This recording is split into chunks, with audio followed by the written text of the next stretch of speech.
నేను తక్కలపల్లి రవీంద్రరావు గారు కూడా సామాజికంగా బలహీన వర్గాలకు సంబంధించిన సంక్షేమం గురించి కూడా కన్సర్న్ ఉంది అని చెప్తే ముందుగా, ఎందుకంటే 10 సంవత్సరాలు ఎప్పుడు చూడలేదు, ఇప్పుడు అడుగుతూ ఉన్నారు. తప్పకుండా గతంలో 8 అంటున్నారు, 13 కుల సంఘాలు కార్పొరేషన్స్ ఉండి దాని తదుపరి 8 కార్పొరేషన్తో పాటుగా ఒక ఈబీసీ దానికి సంబంధించినటువంటి బోర్డును ఏర్పాటు చేసిన అధ్యక్ష.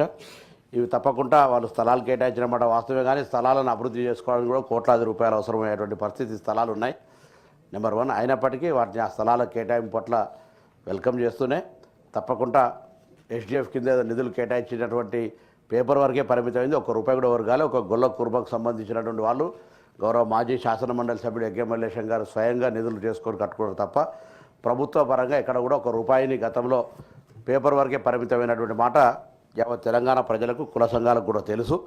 మేము ఈ ప్రభుత్వం ఏర్పడ్డ తర్వాత బలహీన వర్గాల శాఖ మంత్రిగా అన్ని కుల సంఘాలకు సంబంధించిన సమావేశాలు ఏర్పాటు చేసుకొని వాళ్ళ ద్వారా వాటికి సంబంధించిన ఒక విశ్వాసం కలిగజేసే విధంగా ప్రణాళికలు తీసుకొని పోతా ఉన్నాం. వాస్తవంగా కొంత బడ్జెట్కు సంబంధించినటువంటి ఆర్థికపరమైన ఇబ్బందులు ఉన్నప్పటికీ బడ్జెట్ కేటాయింపులు, దాని తదుపరి ప్రైమరీగా ఎడ్యుకేషన్తో పాటుగా ఈ యొక్క అసోసియేషన్ సంఘాలకు సంబంధించినటువంటి స్కిల్ డెవలప్మెంట్ కావచ్చు, ఇతరత్ర ప్రోగ్రామ్స్ తీసుకోవడానికి చేసుకుంటున్నాం. దానికి సంబంధించి ఎక్కడ కూడా ప్రభుత్వం, మీరు వాళ్ళు చెప్తా ఉన్నారు బలహీన వర్గాలకు న్యాయం జరగాలి, బలహీన వర్గాలకు సంబంధించి 100% ఈ ప్రభుత్వం కాంగ్రెస్ పార్టీ సామాజిక న్యాయానికి కట్టుబడి ఉంది. అటు పార్టీ పదవులు కావచ్చు, అధికార పదవులు కావచ్చు, రాజకీయంగా కావచ్చు, లేదా అధికార వికేంద్రీకరణ లోపల కూడా తప్పకుండా బలహీన వర్గాలకు సముచిత న్యాయం కలిగేసేదాని కొరకే మా కార్యాచరణ ఉంది అనేటువంటి మాట కూడా ఈ సందర్భంగా మనవి చేస్తున్నాం. తప్పకుండా 100% వారు కోరిన విధంగా తొందరలోనే ఒక సమగ్రమైనటువంటి ప్రణాళిక, ఈ ఏదైతే కేటాయింపబడ్డటువంటి ఏర్పడ్డ కార్పొరేషన్ ఉన్నాయో వాటికి సంబంధించి శాశ్వత సిబ్బందిని ఏర్పాటు చేయడంతో పాటుగా శాశ్వత కార్యాచరణ, ఆయా వర్గాల స్కిల్ డెవలప్మెంట్ కావచ్చు, లేదా భవిష్యత్తులో వాళ్ళ కాళ్ళ మీద వాళ్ళు నిలబడడానికి ముందుకు తీసుకుపోయే ప్రయత్నం చేస్తున్నాం. ఉదాహరణకు దోబికి సంబంధించిన ప్రత్యేక ప్రణాళిక తీసుకుంటా ఉన్నాం. కుమ్మరి వాళ్ళకు సంబంధించిన బోనాల సందర్భంగా ప్రత్యేకమైన కార్యాచరణ తీసుకుంటా ఉన్నాం. గీతా కార్మికుల కాటమే తీసుకుంటా ఉన్నాం. చేనేత, ఇట్లా రకరకాల చేస్తున్నటువంటి సందర్భంలో వారు గౌరవ సభ్యులు లేదా ఇతర ఎవరైనా సలహా సూచనలు చెప్తే కూడా తప్పకుండా ఒక బలహీన వర్గాల శాఖ మంత్రిగా ఆ సామాజిక న్యాయంలో ఆ వర్గాలకు న్యాయం జరగాలి కాబట్టి రాజకీయాలకు అతీతంగా కూడా మేము సానుకూలంగా స్పందించడానికి సిద్ధంగా ఉన్నామని తమ ద్వారా గౌరవ సభ్యులకు తెలియజేస్తాం. బ్యాక్వర్డ్ క్లాస్ డిపార్ట్మెంట్ నుంచి ఇవ్వడానికి కొరకు ప్రతిపాదనలన్నీ కూడా చేయబడ్డాయి. తొందరలోనే ఈ యొక్క మార్చి లోపలే వాటిని వినియోగించడానికి జీవోలు కూడా ఇచ్చి వాటిని తొందరలో ప్రాసెస్ చేస్తాం అధ్యక్ష.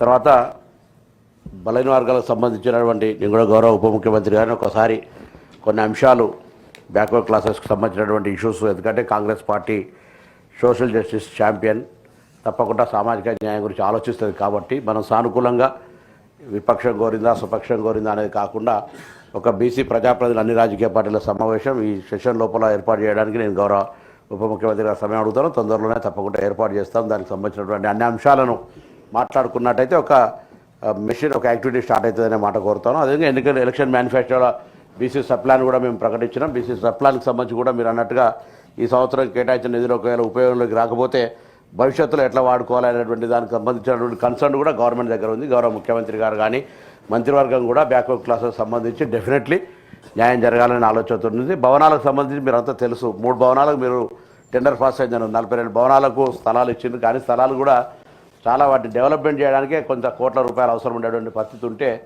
అప్పుడప్పుడు నేను దాని హెచ్ఎండి అని కూడా హైదరాబాద్ ఇన్ఛార్జ్ మంత్రి ఉండడం వల్ల వాటిని అడిగి స్థలాలను కొంత లెవెలింగ్ చేసడానికి కూడా వాళ్ళ సహకారం తీసుకుంటా ఉన్నాం. తొందరలోనే ఆ కుల సంఘాలు భవనాలకు సంబంధించి కూడా కొంత ఏమైపోయిందంటే ఇండివిజువల్స్గా కొంతమంది వాటిని పాలక వర్గాలకు ఏర్పాటు చేసుకొని కులాలకు సంబంధించి ఎవరికి పెద్దరికం ఉంటే వాళ్ళే 4 పేరు మీద రాసుకునేట్టు చేసినారు. దాని ప్రభుత్వం హోల్డింగ్ పెట్టుకొని ఆ కులాలకు సంబంధించిన ప్రతినిధులు దాని మెంబరా లేకపోతే ఎలక్షన్ ఒక సిస్టమ్, ఒక ప్రాసెస్ ఉండాలి. రేపు పొద్దున ఎవరి ప్రైవేట్ వ్యక్తుల్లో చేతిలో పోకుండా సంఘాలకు సంబంధించినటువంటి విధంగా ఉండే చట్టంలో కొన్ని మార్పులు చేసుకొని ఆ విధంగా వాటి నిర్మాణం బాధ్యతలు చేపట్టిన తర్వాత కూడా వాటి ఆపరేషన్లకు సంబంధించి కూడా ఆ కార్పొరేషన్లకు ఏ విధంగా దాన్ని వ్యవహారం చేస్తారో, లేకపోతే స్థలాలు అంత విలువైన స్థలాలు దాని తదుపరి భవనాలకు పైసలు ఇచ్చిన తర్వాత వాటి రేపు ఉపయోగించుకోకపోతే వాటిని ఇప్పుడు సపోజ్ ఉదాహరణకు కుర్మ సంఘం భవనం కట్టినాం, కానీ దాని తదుపరి అక్కడ అనేక సందర్భాల్లో పంచాయతీ దెబ్బడా నా దగ్గరికి వచ్చినారు. దాన్ని వేరే ఒక ఎడ్యుకేషన్ ఇన్స్టిట్యూషన్కి వేయాలని లేదా కులపరమైన హాస్టల్ నడపాలని రకరకాల అంశాలు ఉన్నాయి అధ్యక్ష.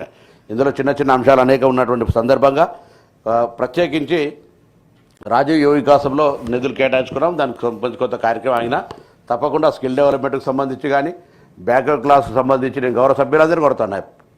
తప్పకుండా ఏ పార్టీ అయినా బలహీన వర్గాలకు సంబంధించిన అభ్యున్నతి కొరకు మీరు ఏ సలహా సూచన ఇచ్చినా ప్రభుత్వంలో బలహీన వర్గాల మంత్రిగా మన ప్రభుత్వం మొత్తంగా అందరూ కూడా దానికి సానుకూలంగా ఉన్నామనేటువంటి మాట కూడా మరొకసారి మీ ద్వారా సభ చైర్మన్ మీ ద్వారా అధ్యక్షుల ద్వారా అందరికీ తెలియజేస్తా ఉన్నాను. తప్పకుండా ఈ ఎడ్యుకేషన్ సంబంధించి మాత్రం బ్యాక్వర్డ్ క్లాస్ కొంత ప్రయారిటీ చేస్తూ ఉన్నాం. ఇంకా కొత్త గురుకులాలకు సంబంధించి కొంత వ్యవస్థను ఏర్పాటు చేసే విధంగా అన్ని రకాల చర్యలు తీసుకుంటున్నామన్నమాట. ఎందుకంటే బేసిక్ ఎడ్యుకేషన్ వస్తే అన్నీ వస్తాయి. ఏమన్నా సర్వే లోపల కొంత ఉన్నతికి ఎదిగినటువంటి వాళ్ళని మనం ఎక్స్పర్ట్ కమిటీతో రివ్యూ చేస్తే కులమా, మతమా, ప్రాంతమా, డబ్బా ఎందుకు వీళ్ళు ఎదగడానికి కారణం అంటే విద్య ఒకటే కారణం అనేటువంటి సందర్భంలో విద్యకు కొంత ప్రాధాన్యత ఇవ్వాలనేటువంటి ఆలోచనతో ఈ ప్రభుత్వం కూడా ఉంది. అందులో చేస్తూనే ఉపాధి కూడా ప్రత్యేకించి కారణం. కులవృత్తులు ఎవరు చేస్తలేరు. ఇటు నా గరక నా ఘాట్కా నాటి చదువుకొని కొంత ఉద్యోగాలు రాక కులవృత్తులు చేయక ఇబ్బందికరమైన పరిస్థితుల లోపల వాళ్ళని ఏ విధంగా ఉపయోగించి సమాజానికి మనం సమాజంలో తీసుకురాని వాళ్ళకు ఉపాధి కల్పించాలనే ఆలోచనతోటి కొంత ఆలోచన కూడా దాన్ని స్టడీ చేస్తాను. తప్పకుండా గౌరవ శాసనసభ్యులు, శాసన మండలి సభ్యులు బలహీన వర్గాలతో ఒక సమావేశం ఏర్పాటు చేసినట్టయితే వాళ్ళు కూడా ఒక నిర్మాణాత్మక సలహాలు ఇప్పుడు అవ్వచ్చు. దాని 2004 నుంచి 14 దాకా ఏమైందని ఎల్రమణ గారు అడుగుతా ఉన్నారు. 2014 నుంచి 2023 దాకా ఏమైందని అడుగుతా ఉన్నాం. 2023 నుంచి ఏమైందని అడుగుతా ఉన్నాం. ఇవన్నీ కూడా మనం తవ్వుకుంటే పెంకాసులు తప్ప చరిత్ర దానికి సంబంధించి వాస్తవంగా కొత్త బలహీన వర్గాలకు సంబంధించినటువంటి అనేక రకాలుగా కొంత ఇబ్బందులు ఉన్నటువంటి మాట వాస్తవం. వాటిని ఏ విధంగా ముందుకు తీసుకుపోవడానికి ఒక సమగ్రమైనటువంటి ప్రణాళిక అవసరం ఉంది. ఆ ప్రణాళికకు తీసుకుపోవడానికి ఈ ప్రభుత్వం